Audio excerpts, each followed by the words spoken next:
യൂറോപ്യന്മാർ ഇന്ത്യയിൽ നിർമ്മിച്ച ആദ്യത്തെ കോട്ടയാണ് എറണാകുളം ജില്ലയിലെ വൈപ്പിനുള്ള പള്ളിപ്പുറം കോട്ട.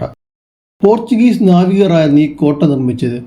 1503 സെപ്റ്റംബർ 27 കോട്ടയുടെ നിർമ്മാണം പൂർത്തിയായി. 1503 തടി ഉപയോഗിച്ച് നിർമ്മിച്ച കോട്ട 1505 നവീകരിക്കുകയായിരുന്നു.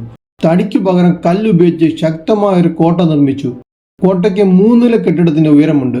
ഇന്ത്യയിൽ നിലവിലുള്ള ഏറ്റവും പഴയ യൂറോപ്യൻ കോട്ടയും പള്ളിപ്പുറം കോട്ടയാണ്. 1661 ഡച്ചുകാർ കോട്ട ആക്രമിക്കുകയും പോർച്ചുഗീസുകാരുടെ കയ്യിൽ നിന്ന് പിടിച്ചെടുക്കുകയും ചെയ്തു. 1789 വരെ പള്ളിപ്പുറം കോട്ട ഡച്ചുകാരുടെ നിയന്ത്രണത്തിലായിരുന്നു. 1789 ഡച്ചുകാർ പള്ളിപ്പുറം കോട്ട തിരുവിതാംകൂറിന് വിൽക്കുകയായിരുന്നു. വൈപ്പിൻ ദ്വീപിന്റെ വടക്കേ അറ്റത്താണ് ഈ കോട്ട സ്ഥിതി ചെയ്യുന്നത്. കോട്ട ഹെക്സാഗണൽ ഷേപ്പിലാണ് നിർമ്മിച്ചിരിക്കുന്നത്. കോട്ടയ്ക്ക് 8 വശങ്ങളുണ്ട്. എല്ലാ ഭാഗത്തേക്കും നിരീക്ഷണ വാതിലുകളും പീരങ്കികൾ സ്ഥാപിക്കാനുള്ള ജനലുകളുമുണ്ട്. കോട്ടയുടെ ഉൾവശം തറനിരപ്പിൽ നിന്ന് 5 അടി ഉയർത്തിയാണ് നിർമ്മിച്ചിരിക്കുന്നത്. ഈ പ്ലാറ്റ്ഫോമിന് താഴെ ഒരു നിലവറയുണ്ട്. ചതുരാകൃതി നിർമ്മിച്ചിരിക്കുന്ന ഈ നിലവറയ്ക്ക് 4 അടി ഉയരവും 7 അടി വിസ്താരവും ഉണ്ട്. ഇവിടെ വെടിമരുന്നുകൾ സൂക്ഷിച്ചിരുന്നു. അടിയന്തര സാഹചര്യങ്ങളിൽ ശത്രുക്കളിൽ നിന്ന് രക്ഷ നേടുന്നതിനായി നിലവറയ്ക്കുള്ളിൽ തെക്കോട്ടും വടക്കോട്ടും 2 തുരങ്കങ്ങളും ഉണ്ടായിരുന്നു. പെരിയാറിലൂടെ അറബിക്കടലിലേക്ക് വരികയും പോവുകയും ചെയ്യുന്ന കപ്പലുകളെ പരിശോധിക്കാൻ താവളമായി പോർച്ചുഗീസുകാർ പള്ളിപ്പുറം കോട്ട ഉപയോഗിച്ചിരുന്നു. കോട്ടയ്ക്ക് സമീപത്തായി ആശുപത്രി, പള്ളി, പിന്നെ ഒരു ക്വാർട്ടേഴ്സും ഉണ്ടായിരുന്നു.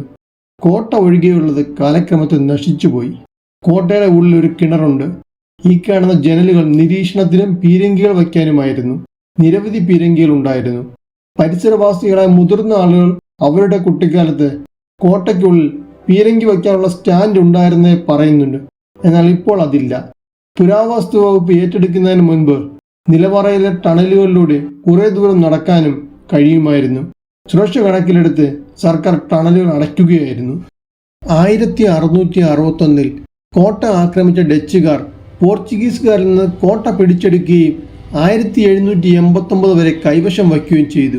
1789 കോട്ടയുടെ തന്ത്രപരമായ സ്ഥാനം മനസ്സിലാക്കിയ മൈസൂർ രാജ്യം ഡച്ചുകാരിൽ നിന്ന് കോട്ട വാങ്ങാൻ ശ്രമിക്കുകയുണ്ടായി. ഇംഗ്ലീഷ് ഈസ്റ്റ് ഇന്ത്യ കമ്പനിയുടെ എതിർപ്പ് കാരണം അത് നടക്കാതെ പോയി. 1789 തിരുവിതാംകൂർ തന്ത്രപരമായ ഒരു നീക്കം നടത്തുകയും പള്ളിപ്പുറം കോട്ട ഡച്ചുകാരുടെ കയ്യിൽ നിന്ന് വാങ്ങുകയും ചെയ്തു. മൈസൂർ ഭരണാധികാരികളുടെ പതനത്തിനു ശേഷം English east India company Malabar പ്രദേശം മുഴുവൻ കൈവശപ്പെടുത്തി. ക്രമേണ കോട്ടയുടെ പ്രാധാന്യം നഷ്ടപ്പെടുകയും സൈന്യം ഉപേക്ഷിക്കുകയും ചെയ്തു. 1909 തിരുവിതാംകൂർ ഗവൺമെന്റ് കോട്ടയുടെ ചരിത്രപരമായ പ്രാധാന്യം കണക്കിലെടുത്ത് കോട്ടയ്ക്ക് മുൻപ് ഒരു സ്മാരക ഫലകം സ്ഥാപിച്ചു. അതാണ് ഈ കാണുന്നത്. 1964 കേരള പുരാവസ്തു വകുപ്പ് പള്ളിപ്പുറം കോട്ട സംരക്ഷിത സ്മാരകമായി പ്രഖ്യാപിച്ചു.